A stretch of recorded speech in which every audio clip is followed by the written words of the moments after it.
there's been a lot of questions as to whether there was foreign government involvement. In which one? In the assassination of Charlie Kirk, right? Okay. So like we're going to address these theories right now. Back during the ICE riots, do you remember all of that at the beginning of the year? Mm-hmm. A lot of people were like, where are all of a sudden these big violent riots coming from? Who's funding these organizations? We found out that there was a foreign funding tied to an individual by the name of Neville Singham, who's a multi-billionaire. And he made his billions by working with the communist Chinese government. And he would take, and he's not a registered agent, a foreign agent, which is a FARA violation. So he's taking these millions, funneling it into organizations like the Party of Socialism and Liberation, who then in turn create these very radicalized movements, but they're not even American in theory or funded by American people. They're actually funded by foreign governments. The irony in all this is that Neville Singham, not just to Mamdani's election, so like Jews from Mamdani, but he actually also has ties to funding the Party of Socialism, the Salt Lake City queer group, which is now being investigated with former knowledge on whether or not they knew Charlie would be assassinated, who had ties to the shooter. So I do think that there's a foreign funding tie, but the question is which government, and I think it's tied to the Chinese. Interesting. What was it called? The queer what? Salt Lake City Queers. Salt Lake City Queers. They're being investigated by the FBI. But if you look at the organization and where the funding comes from, I mean, not just them, they had ties to groups in Cuba and they are actually calling themselves terrorists. But not just that, they also have ties to the United Nations. So there's this aspect of a very pro-globalist and then a pro-Marxist movement to really sow discord and divide in this country. And that's why I recently posted on my social media, I was like, check out the bot farms that actually exist. And when you see all this shit talking on Twitter, make sure you're not arguing with the bot, because that's not like a fake thing. It happens. And so we have to realize that social media is being used to kind of stoke this divide. But in the instance of the shooter, Charlie Kirk was almost like a son to President Trump. Don Jr. will tell you was like his little brother. Right. Very close to J.D. Vance, very close to Kash Patel. So if you think for a second that there will be any amount of resource spared in his investigation, you're wrong. Because I know these people and I've seen the way that this administration has worked towards at least issuing some of the darkest secrets. For example, what happened with CIA and the connection to JFK's assassination. I've met with the director, but to, I think, really take into account that you have the family that is seeing all this stuff out there right now. I hope that they get every single person involved. I definitely think that it's likely that more than one person knew about what was happening, because the Salt Lake City queer group immediately deleted their page. They're under investigation. There's a foreign funding tie there. For Tyler Robinson to say that Charlie was, hateful and that he just wanted to eliminate his hatefulness, where does that come from, right? Like if you actually listen to the things that Charlie was saying and you don't clip it, you can realize it was a very logical conversation that he was trying to have. If you don't agree with it, it's still not a reason to murder someone. Right. Well, I think the problem is people have valid questions about the narrative that was immediately projected out into the media. That obviously, if anyone with half of a brain can see that there are massive holes in it. There's big questions. There's the things like the Discord thing where Discord came out and like denied it. There's like the rhetoric. They're being subpoenaed too, by the way, to go testify before Congress. So they're going to be coming to testify before the oversight committee. Yeah. And then like the way he wrote the messages, which doesn't seem like something a 20-year-old would write. There's the whole history between him and his boyfriend and like the weird love letter he wrote to him detailing everything he was going to do. There was the video of him getting pulled over by the cops, which didn't seem to like match up with the way he was using his language there. The Dairy Queen casually getting an ice cream. If you're a sociopath, maybe that's a normal thing. There's just so many strange things happening with, even the guy, I don't know. I've been following the whole Candace Owens thing. I've been trying to follow. Have you paid attention to what she's been doing? I haven't seen too much of it. So she's dropping these videos every day that get 5 million views in like 24 hours. It's insane. And she's talking to all these people that were involved in it, politicians running around Utah, and they all have different stories. It's all super strange. Well, the good news is that the trial should be public. So that'll all come out in discovery. Oh, that would be nice. Unlike the Epstein trial. I'm a huge fan and just direct transparency, but you have to understand too that there's an open investigation into this. So if you have the FBI investigating Salt Lake City queers, foreign funding ties, multiple people under investigation, they're not going to be able to give that stuff immediately, but you should be able to see it and it's all going to come out in discovery because they have a full-fledged trial. So I think a lot of those questions will be answered. But either which way, I mean, the reaction of a group of people, even people in Washington, to the assassination of another American was really disgusting to watch in real time. Yeah. And it was even more disgusting to see that people, instead of saying like, hey, this was like another American that got shot, they're trying to justify it. And then when people were basically held accountable to their employers, like, hey, this is not like, if you are representing a company, right? You probably shouldn't be like saying, great, kill his wife next. And that's what some people were saying. I actually worked with the some of these different social media companies, and I was like, hey, there's photoshopped images of children with blood splatter on their face saying Charlie's kids are next. Do you think that this is against your terms and conditions? And I will say to even the attorneys over at Blue Sky, which is a left-wing version of Twitter, they're like, this is not what our platform is supposed to be used for. And so when people violate the terms and conditions of usage, we're going to delete the stuff. So that's not necessarily cancel culture. That's just, hey, you guys have terms and conditions you agree to. And by the way, you probably shouldn't be calling for the assassination of his children. Right. Totally. I totally agree with you on everything That's like you a very just said. common sense thing. Totally. And the question is, when it comes to free speech online on these platforms, which are public utilities, where do you draw the line? You know, I think they have terms and conditions. I actually sued Twitter 1.0. I don't know if you know that. Did you really? Yeah, during my election. This is before it really became a thing in 2020 with kicking Trump and deplatforming him. So I was throttled on my engagement on X, and they were shadow banning me on Facebook as well. So I couldn't actually get my message out there, even to fundraise and all of that.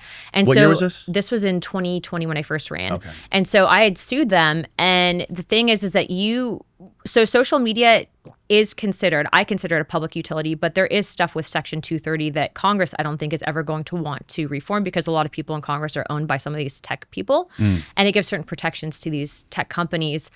But at the end of the day, these companies, when you agree to use them, there are still terms and conditions, right? Like, you can't go into a crowded theater and yell fire. So if you are saying that, let's call for example, the public assassination of the president, you can't do that. Right. You can't do that because there are people that will actually engage in that act. Now, there's a big difference between like what is considered hate speech, and I think that that's a very slippery slope. Yes. So terms and conditions, what the company then puts it out there for, if you use our app, then this is the code of conduct you're expected with the company. Way different than, you know, deeming something as hate speech and then moving from that, which I would argue can be very slippery slope dystopian in form. Did you do any work on or have anything to do with the push to release the Epstein files? Yeah, I was the only member of Congress calling for this back in January. And then people decided to make it political. So I'm not going to use it to smear the president. But yeah, I was actually very pleasantly surprised to see people all of a sudden care about this until I realized they were trying to smear the president with it.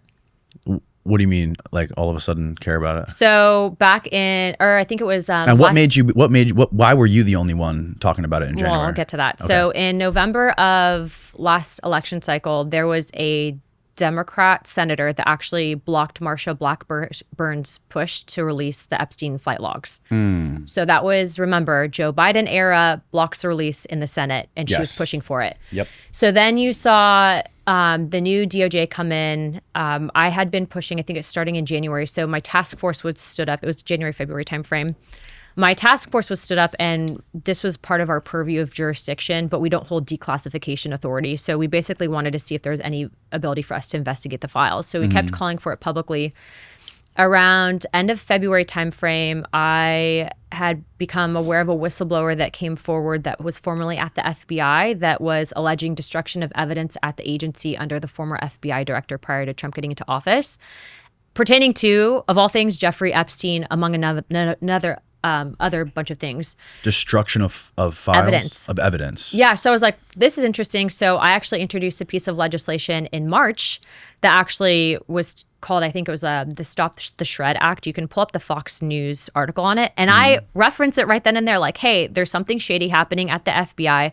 Here's the person that's doing it. I had actually reported it to the FBI.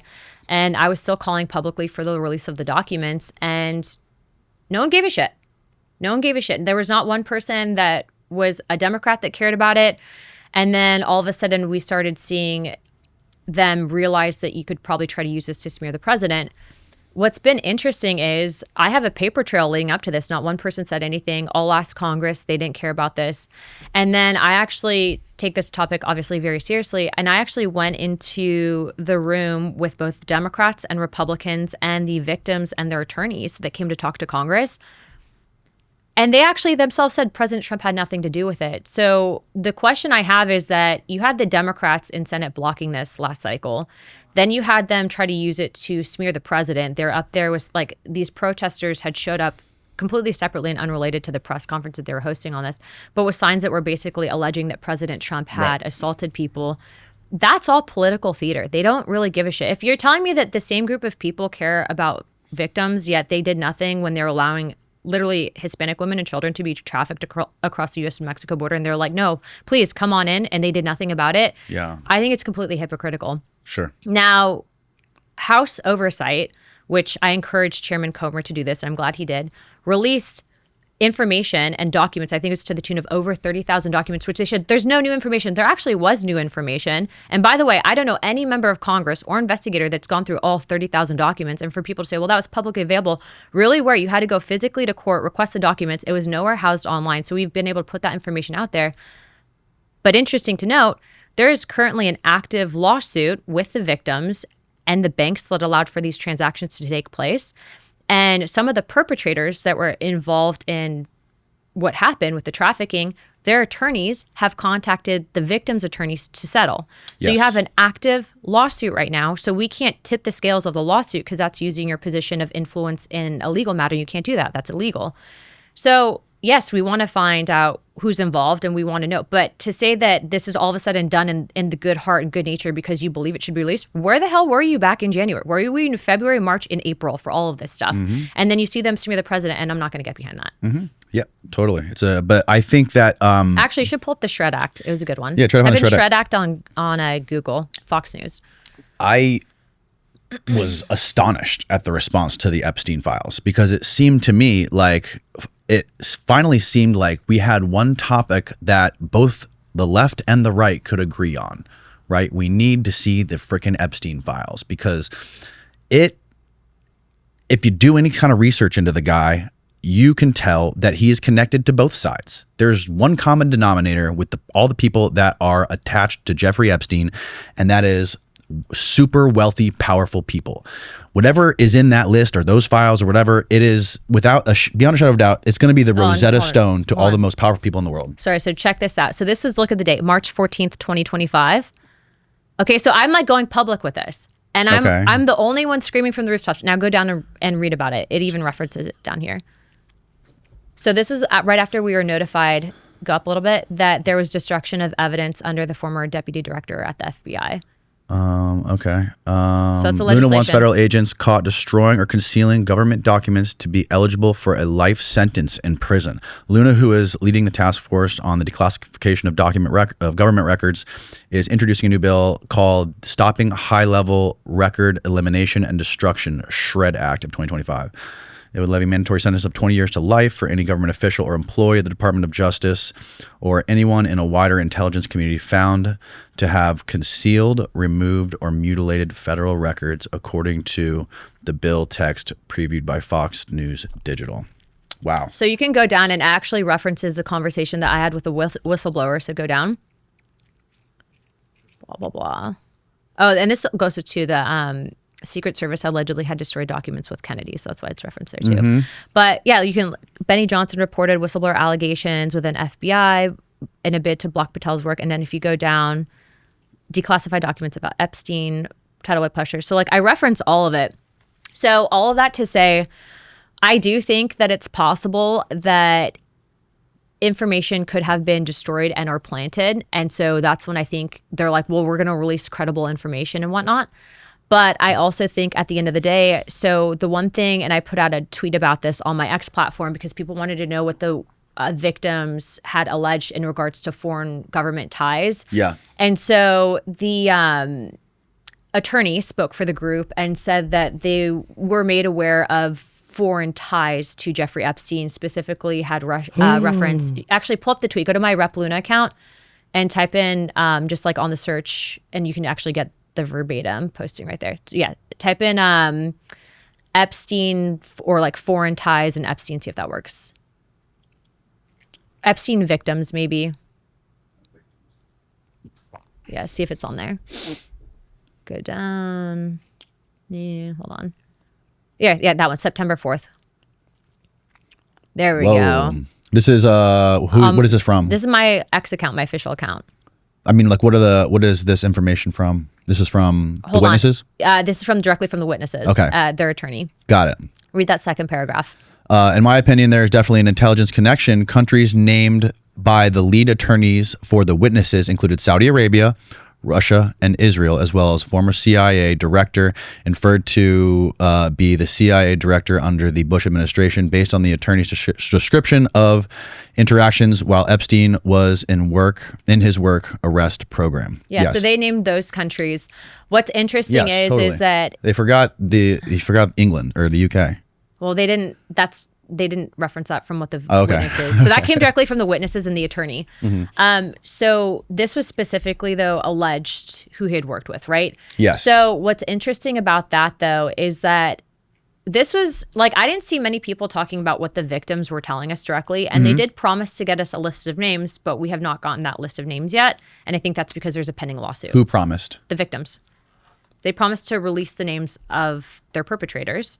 But we haven't gotten that list yet, and I think it's because there's a pending lawsuit. And that's why they're saying that Jeffrey Epstein only trafficked to himself. He's a lone trafficker. Well, that would be a question for the victims, right? Like, I don't know who they're going to have on the list. Everyone's asking for the list. Both Democrats and Republicans are like, hand it over if you have something. But again, going back to the statements from the attorney, their clients are being contacted by these people that are allegedly involved. So we're very careful to make sure that we don't tip the scales of a lawsuit. Yeah. Yeah.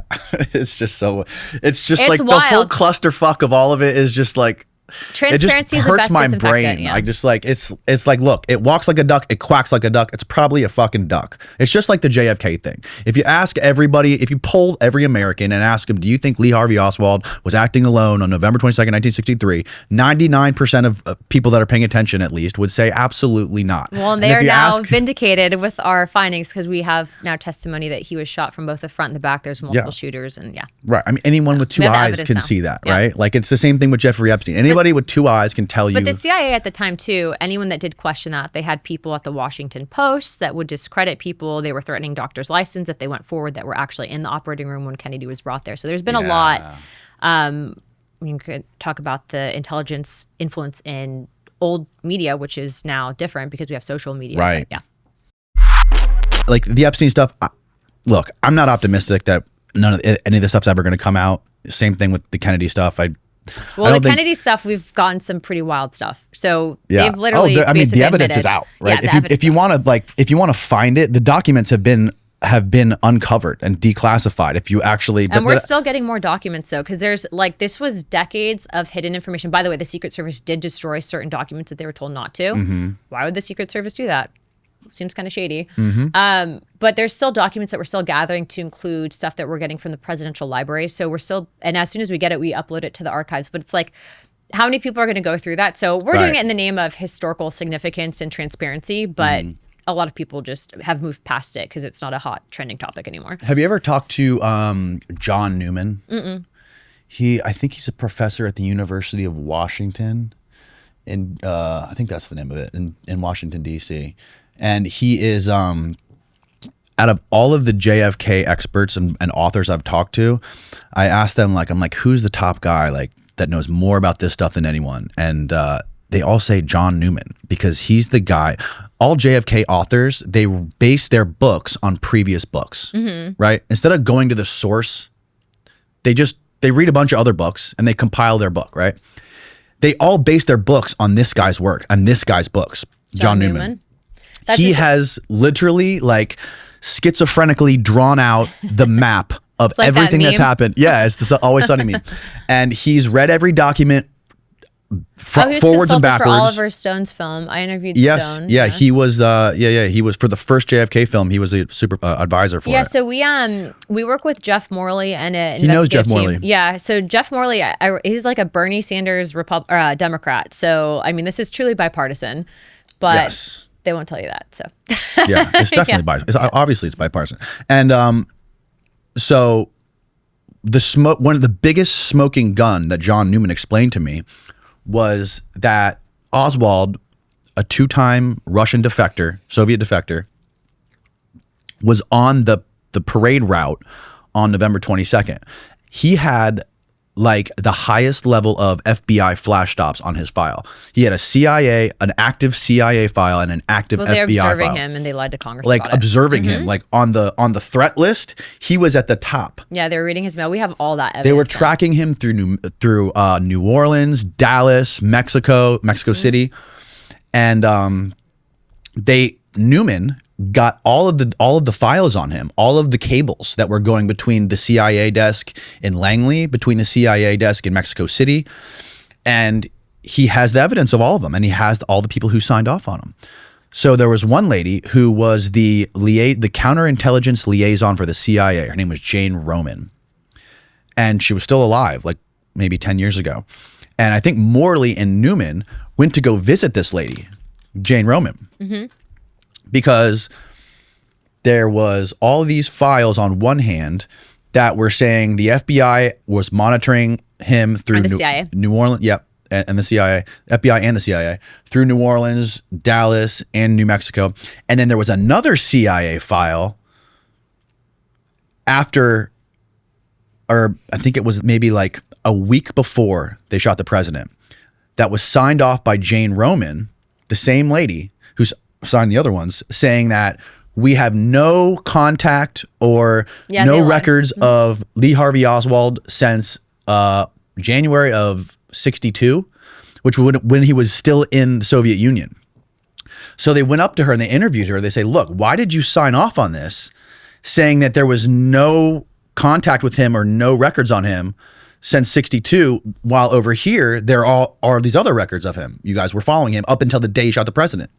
And she like stopped and like grinned, and she said, this is obviously evidence of something about Lee Harvey Oswald that they wanted to keep very close to the vest. Yeah. So I actually went and met with the ambassador to Russia and his team. And what's interesting is when Lee Harvey Oswald went to Minsk, they actually had him under observation. They did a full psychological profile on him, and they thought he was a freaking kook. Yeah. And they're like, so the Russian government at the time was very friendly with Kennedy. And I'll get into this in a second, because in the 90s, the investigative body of Congress that was looking back into the JFK files after Oliver Stone's movie tried to get these documents from the Russian government, and they said no. So we've been the first delegation since the 90s to meet with the Russian government, which is separately crazy. Like, why have we waited that long to meet with another superpower? By the way, and this could go back into like 2016, the Russia collusion thing was total nonsense. We know that for a fact.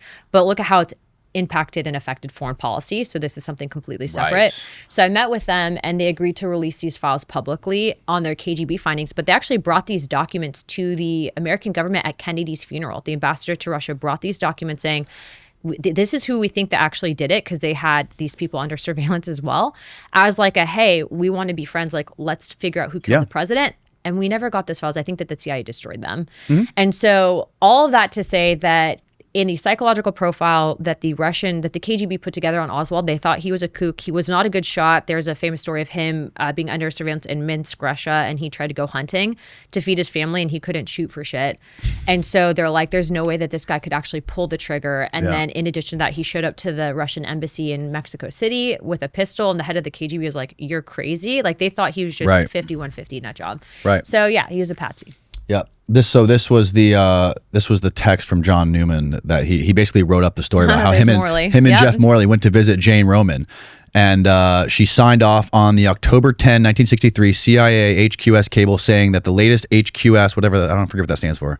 Headquarters? Maybe. Information on Oswald was dated to May 62. She replied, yes, I'm signing off on something I know isn't true. And then she asked what she thought about the false HQS cable from John Whitten. She replied, to me, it's indicative of a keen interest in Oswald held very closely on a need-to-know basis. Oh, yeah. No, we recently, too, found out last week. I'll actually read this to you. So I actually went on with Morley to talk about this, because this is a finding that was released in the JFK files. Pull up the cable, Steve. I think I sent you a photo of the actual cable. Yeah, there so this one actually broke on Monday. So this is on Will Harvey's travel log. So let me get through this. Hold on.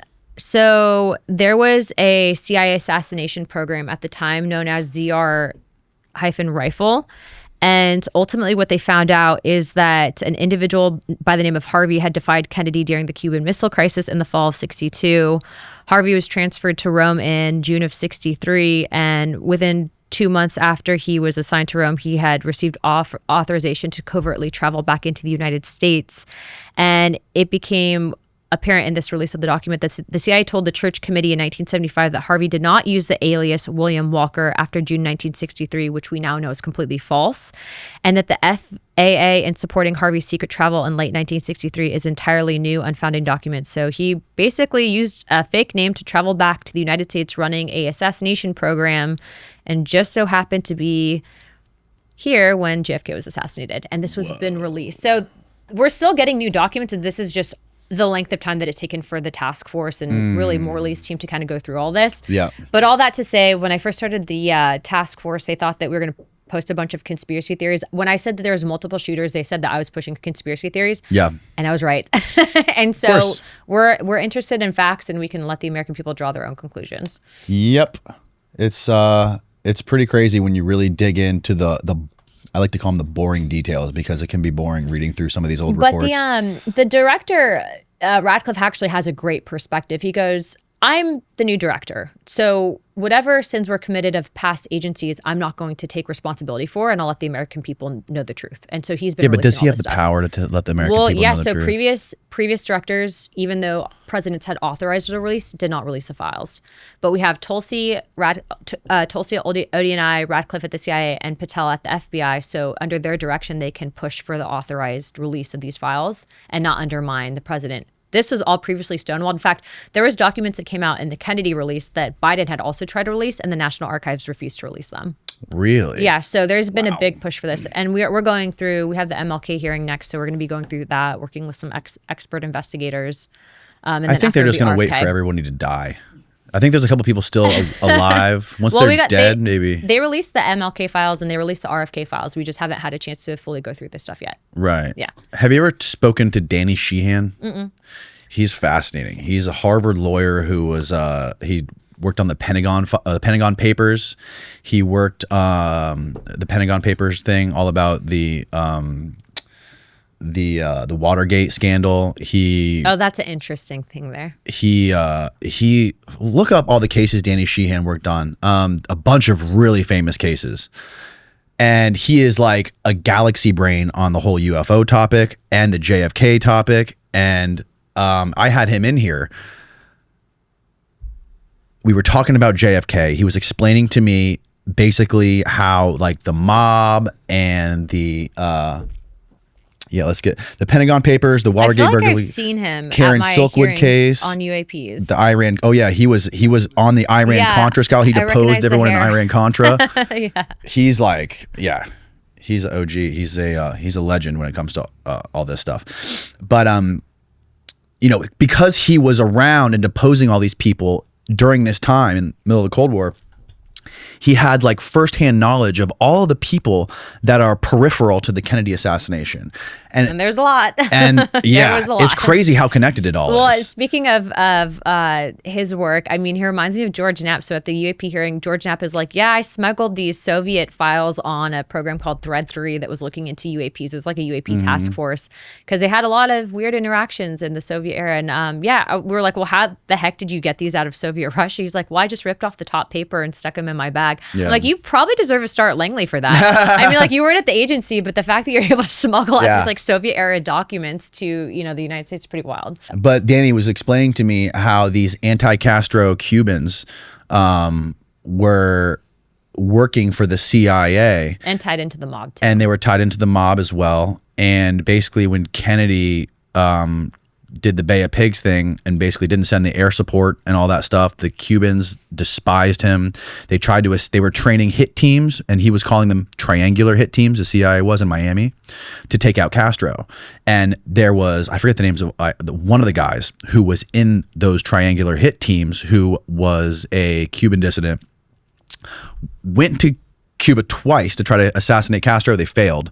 And Danny was like, they basically used the same Cuban hit teams to assassinate the president. And he goes, I have evidence that these Cubans were there on the route in 1963. And I was like, that's weird. I'm going to interview an ex-CIA anti-Castro Cuban guy who's like 95 tomorrow. Oh, no. He goes, what was his name? I go, Felix Rodriguez. He goes, oh, he was on that team. And I almost So fainted. did he kill Kennedy? I didn't want to ask him. You should have totally asked. But I went in there. I went into his museum in Miami, and he had all these like Cuban armed commandos everywhere. And I was just like, one guy had an office with a picture of Kennedy and like a strike through his face. And yeah, it was crazy. But yeah, it's I think all a lot connected. of people sought to benefit from his elimination. Yeah. And so it's interesting because, obviously we're very, we also know that the Kennedy family is still around, so we want to be respectful of that. But also the American people deserve to know if there was a coup against the American people and the U.S. government by an intelligence agency or people connected to an intelligence agency. So, well, long story short, John Newman, his overall theory on this whole thing is that it was a military coup. He thinks it was the Joint Chiefs of Staff who wanted like an all-out nuclear war with China and Russia. Oh, they definitely, what I can tell you is from the Russian perspective, the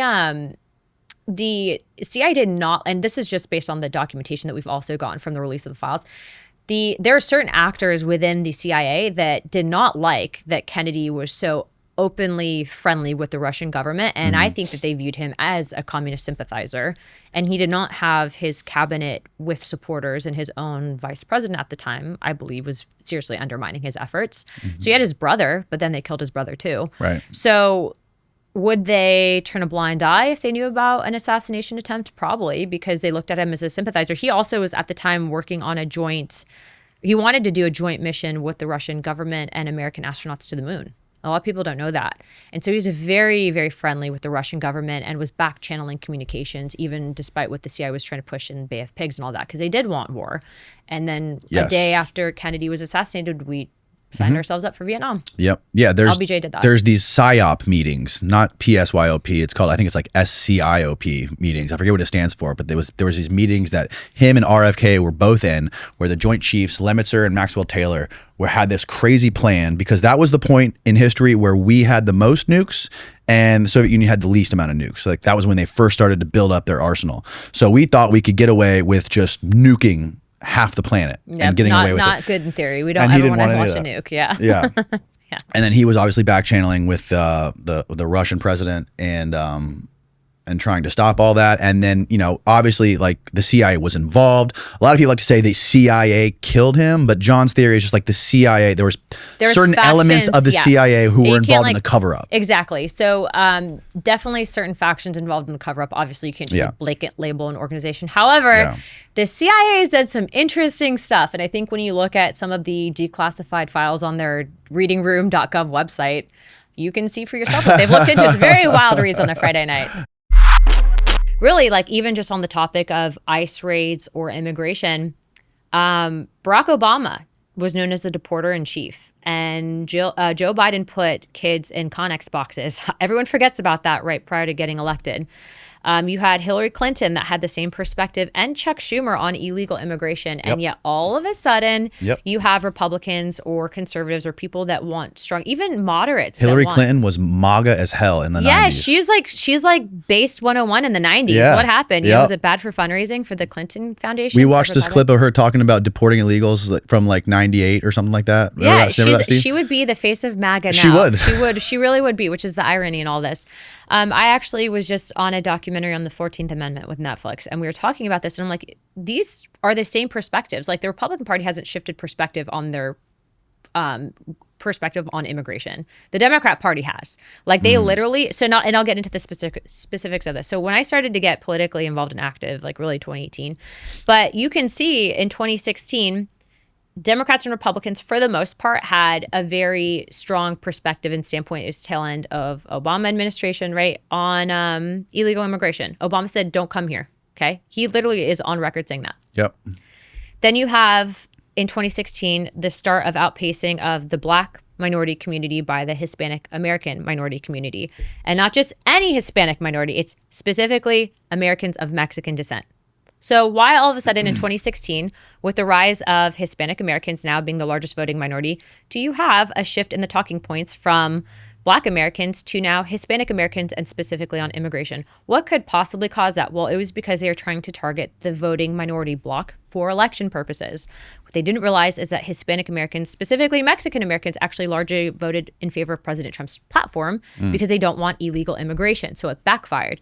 But you see this, especially the Cubans. The Cubans especially, but specifically they're targeting the largest voting minority in history. So why do you think we saw Neville Singham funding the Timu riots, which is what I call the riots in LA, on ICE? They were literally passing out Mexican flags, brand new Mexican flags. Why just the Mexican flag? Why not the Honduran flag or a Salvadorian flag or the Cuban flag? Why specifically that flag? And it was because they wanted to create the optics to resonate with a voting base where you now have people that are of Mexican descent saying, oh, you know, they're deporting my people. Bullshit. They're deporting sex offenders. Are your people sex offenders and child molesters and rapists? Last time I checked, I'm American, but I don't own that shit. Deport them. I don't want them here. In fact, I don't even know why we're deporting them. I think that they should, if you are victimizing children like that, especially, why deport them? Capital punishment all the way. Like, I do not think that people like that can be rehabilitated, and I think that they're very bad people. This gets into the whole argument of due process. Due process applies to American citizens. Just because you're here illegally does not guarantee you due process because you're not a U.S. citizen. So fine, deport them. But in general, these people, for them to exploit specifically because of polling to target for elections, they don't actually care who's hurt in the process. They just care about getting elected. And that's what this is really about. I remember in, I think it was 2018, and I don't personally agree with the pathways to citizenship for DACA, okay? But President Trump had a plan that he presented to Nancy Pelosi on DACA, and she did not take the plan. Remember, Barack Obama created DACA. I think that they created it to create a... What does it stand for? Deferred action. Okay. Yeah. Can you look up the full... Yeah, look up DACA. But it was created by Barack Obama at that famous Rose Garden ceremony. I believe that was done not as a solution, but as a foreshadowing future political talking point and leverage point for that demographic, because they saw at that point in time the rise of Hispanic Americans as a targeting voting minority, and it's all about controlling the election cycle and the voters. So Pelosi, the Democrats actually at that point in time, and she was largely protested because of it, they actually did not do anything about it. So immigration has been one of those things in Congress that both sides benefit from the division on it. Both sides fundraise. I don't think they'll ever actually provide a solution for it because that's so crazy. They benefit from it. But that's the truth because they've had multiple options too and they didn't. Then you have on my side where you have Republicans that represent large agriculture communities that don't want E-Verify, that would actually force farmers to actually hire American citizens because it's cheaper for them to hire illegals. Yes. But then they're also hiring children. And so hiring children, that's not hiring children, that's slave labor. When you hire a 16-year-old, 14-year-old, Tyson Chicken Farm got busted on that. Kid lost his arm in one of their meat processing facilities. But I was like, why is a 14? How old was the kid? Like 14 or 15. And you can look up that article. But the point is that this has been very frustrating because the system, because of decades of this mentality, is broken. So the only way to actually fix the system is to put a temporary pause in the immigration process and let it catch up for people that are trying to come here legally, which, by the way, my office handles a lot of cases for people that are trying to do it the right way. And it can take sometimes up to 20 years for people now because of how bogged down the system is, because there's not enough judges, attorneys. All of the illegals that came in are taking away resources, time, court appointments, all of that. They're not actually waiting in line. They're breaking the law and coming here, and they're essentially trying to cut the line and doing what they're doing, and that's not fair. Yeah. And so you put a pause, you let the system catch up, deport the illegals, and if people want to come here the right way, do it the right way. But you can't cut the line, and you can't just show up and expect us to roll out the red carpet for you. And the cartels are making money hand over fist, trafficking people over here. Well, now they haven't, right? So like we've seen a decline in the number of illegals coming here, but during the Joe Biden, Kamala Harris administration, when they were running on this stuff, absolutely they were making a killing. And they're killing people in the process. Yeah. There was a And by the way, there's like separately, aside from like the Hispanic voting bloc issue and targeting of politics, they literally were letting in terrorists. Like multiple members of the known terrorist watch list were released into U.S. territory. Yeah. Which is wild. that they allowed that to happen. The best immigration policy that I think made the most sense that I've ever heard of was came out right before 9/11, I think. And when 9/11 happened, like the whole thing just got exploded and it never happened. And I think it was basically what it was that Mexicans could come across the border legally to work, and they would a work permit. They would have to spend at least 6 months of the year in Mexico. So they could come here, they could work for 6 months. They would obviously have to pay taxes and all that stuff. Deferred action for childhood arrivals, DACA. Yeah. Oh, that's what DACA is. Yeah. Oh, okay, gotcha. Yeah, and then for the remainder of the year, they would have to go back to Mexico. And I was like, man, that makes so much sense. Like, come here, find a way to get them to pay taxes. They can work their job. These people that are running these companies that benefit off them, they're gonna have to find a middle ground where they're not just gonna have to pay, get out of jail free card to pay these people nothing and benefit from illegal immigration. I have a friend who runs a huge commercial concrete company, and 99% of his people are Mexicans, and a lot of them are illegals. And like, because no one else wants to work.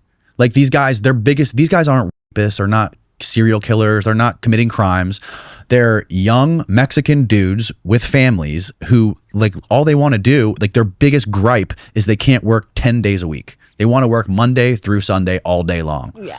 And they're not, and this gets into a larger discussion though. And like in the 90s, you had, and previous to that, I think it was under Clinton, NAFTA, which like completely destroyed the Mexican economy. And then you have cartels literally running Mexico. So it is what it is with that. Yeah. So you have people, and there's been a vacuum created by like the amount of drug dependence from Americans onto the drug economy that the countries in South America, with the exception of El Salvador and a few others, the gangs are essentially running these countries. And so we're the biggest consumer for that product. And so there's been decades long things that have been flawed within the institution of government and Congress, because I think just good people don't want to run for office. I'm like very convinced.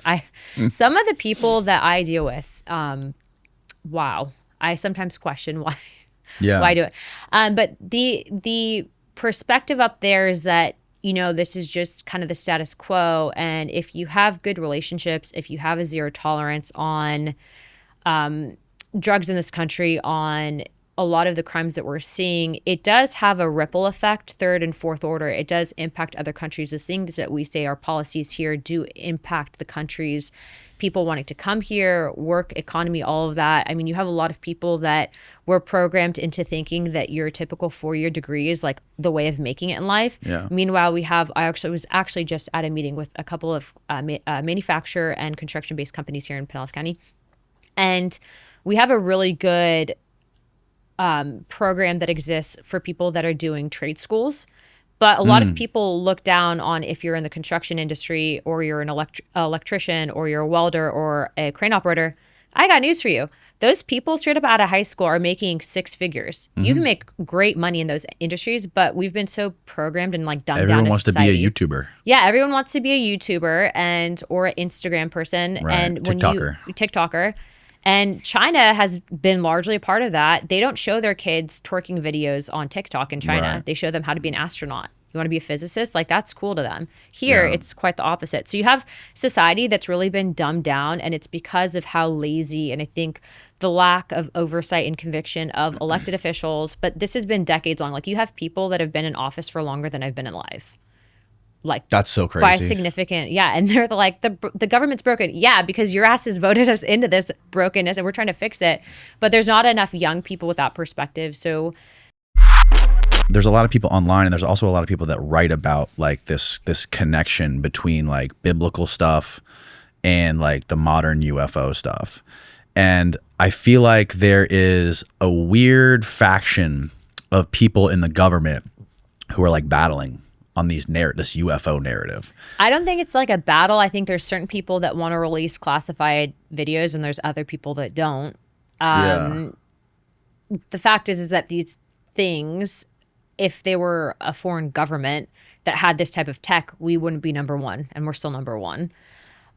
But I think there's like very separate. So like we're talking specifically on like tech advancement and national security. Yeah. But then there's like a very separate religious perspective. And like, I think when you're talking about like biblical text, do many people know that the New King James Bible was actually rewritten? And why was it rewritten? Why were books removed? Why are there Right. different Bibles in the Catholic text? Now, why are there different Bibles or books of the Bible in the Ethiopian Orthodox text? So there's like 88 books in total in the Ethiopian Yeah. Orthodox text. And so like, I think that this gets into like a very religious perspective. But if you interchange, you know, the term alien, I don't call them alien. I say UAP, unidentified aerial phenomenon. That's what they commonly are termed as. We actually have a really high number of reporting here in Pinellas County. Really? Yeah, a very high number of people in the county have actually reported to see these things. And there's different hotspots around the world, but specifically in Alaska, definitely off the coast of Florida, around the Bermuda Triangle. So, you know, it's like not something, when I first started this stuff, they were like, oh, you're going to ruin your political career. And I've actually gotten more questions on this from people, very wealthy people, very powerful people, to your average Joe that pays attention to this because they realize they're like, there might be something there. So the problem with the biblical stuff is that it's like this game of telephone, right? It's hard to know what actually happened 2,000 years ago or more than 2,000 years ago. In what context, though? Going back into antiquity. Mm-hmm.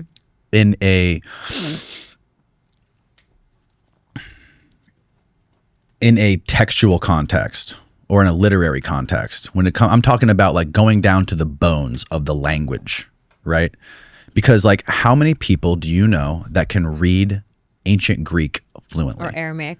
Well, Aramaic and Hebrew. I mean, Hebrew only has what 7,000 unique words. That's why I like the Ethiopian Orthodox Bible. Ancient Greek has over 1.2 million unique words. The Library of Alexandria was all Greek. There was no Hebrew. And when you go into antiquity, everything was written in Greek. The medical text, the legal text, the philosophical text, the historical, the comedy, everything was Greek. The only Hebrew is the Dead Sea Scrolls. The only Hebrew is religious stuff, and there's only 7,000 words. I've met maybe one or two people that can read Greek really, really well.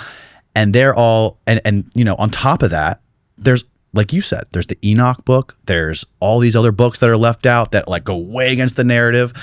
And, you know, you can imagine if you're trying to create some sort of a, like Plato would call it, a noble lie for society, to keep society in line and to help your civilization thrive, you would want to take out some of that stuff and put in some of the good stuff, maybe change the meanings of some words. And over 2,000 years, just think like something you had for lunch 10 years ago or even last week, like your memory is so inaccurate from what actually happened. Now take it 10,000 years, or I'm sorry, 2,000 years, and translating it through different languages, through different text, through church fathers who are making money by preaching this stuff, and, you know, having the Council of Nicaea, depending on trying to come to an agreement of what it's going to be. Yeah, which Bible? Like, it's just like, I'm glad you we brought that up. don't know. We have no clue what actually happened back then. And there's absolutely people who had an axe to grind and a narrative to push. And Ethiopian Orthodox text is direct translation, hasn't changed. It literally, in the 5th century. What language is it in? The Ethiopian language. If we can pull it up. Find out what language the Ethiopian Orthodox changed. Text is. The whole story on how and allegedly the Ark of the Covenant is housed in Ethiopia. Allegedly, right? There's a story there. But you kind of look at the fact that I believe it was the Council of Nicaea that actually replaced Enoch, the book of Enoch with Revelations. Right. You read Revelations, you're like, what the heck? So I would encourage everyone to read it. It makes a lot of sense. If and you then read there's perspective. Have you ever read the infancy gospel Of Jesus? Yeah. Where he kills a kid? I've looked into it. Well, he gets like angry, the kid falls. Yeah. And then he brings him back to life. Yeah. No, he doesn't bring him back to life. I think he calls him back to life because they're like, did you do this? And then he comes back and he's like, no, I fell. Jesus didn't, or yes, you didn't do it. Yeah, the Ethiopian Orthodox Church uses guess? Yes, that's what it's called? Yeah. Oh, interesting. Yeah. So it's just like...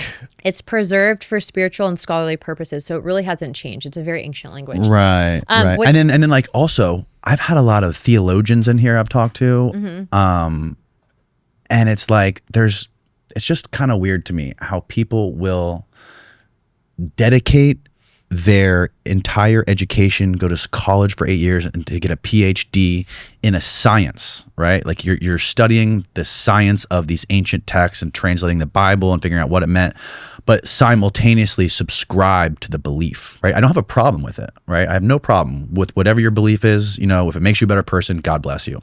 But isn't it a conflict of interest when you're actually studying a science of something and you simultaneously believe in it?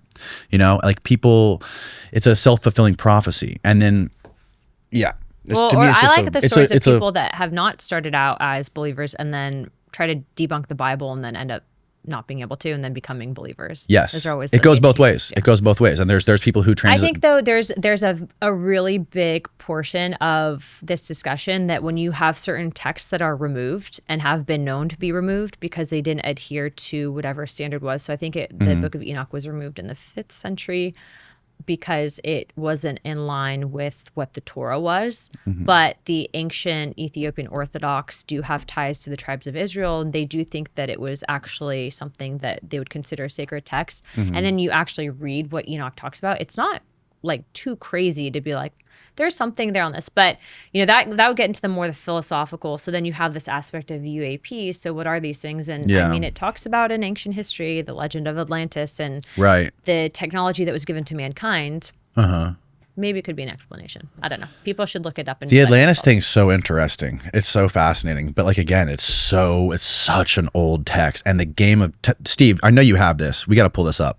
You have the chain of transmission for Atlantis. We've talked about this so much on here, like ad nauseum. So I'm sorry for everyone who's listened to this 100,000 times. The chain of transmission for Atlantis is actually like 10 times crazier than any religious text. Like it's, and like the legends of Atlantis. The legends, like there's thousands of years of just verbal. Plato had to go to Egypt to hear about the legend of Atlantis and he reported it in his text. Yep. And there's Pliny the Elder, Pliny the Younger, Solon, the Egyptian priest, and it wasn't written down until like 10,000 years after it was orally explained to somebody. Right. Existed, yeah. Pretty wild. But like Plato, he was also not a historian. He was a philosopher, and he would come up with theoretical, hypothetical, like social experiments or like what are they called? You're good. Like war game experiments. And some people think that like, you know, he came up with the allegory of the cave. And they think that this was like some people, like the skeptics, I guess you could call them, try to say this was like a hypothetical war game between Athens and like some other advanced civilization. Okay, so the destruction of Atlantis. Wild war game. Glad our U.S. government doesn't do this. Oh yeah, of course not. 9,000 years before Solon's Critias, right? So was the destruction of Atlantis. So oral history goes on for 1,000 years. Written down by the Egyptians 8,000 years before Solon. Of course, there's no actual writings. Priest records it, or the priest reads the records. Years pass. He tells the memory to Solon without consulting written records. Solon tells his relatives. Dropides tells his son Critias the Elder. At age 90, he tells his grandson. Yeah. And then 50 years later, Plato writes it down. Like wild. 10,000 years. How many years of oral transmission is that? 8,000, 9,000 years? It's just like, it's wild. If we had a time machine, it would be interesting to go back and see what happened. Give me a time machine for a day. I'll get back to you. Yeah, for real. Yeah. But yeah, no. So like the UAP thing is interesting too, how like there is evidence. I mean, I don't know if you want to call it evidence, but there's connections in things like Enoch and these stories that suggest, and philosophers have suggested this, and like, you know, people like me who nerd out in the UFO topic, that this could be some civilization that's lived here on Earth for over 1 million years. And they could just be underground, or they could have been a breakaway civilization or something like this, part of Atlantis. If Atlantis was real and it was a super advanced civilization and there was a cataclysm, if God sent the flood, they escaped. And now maybe they've come back when things have calmed down and they live here in like a higher dimension, similar to like we live on the same, like we live next to ants, but they don't know we're there.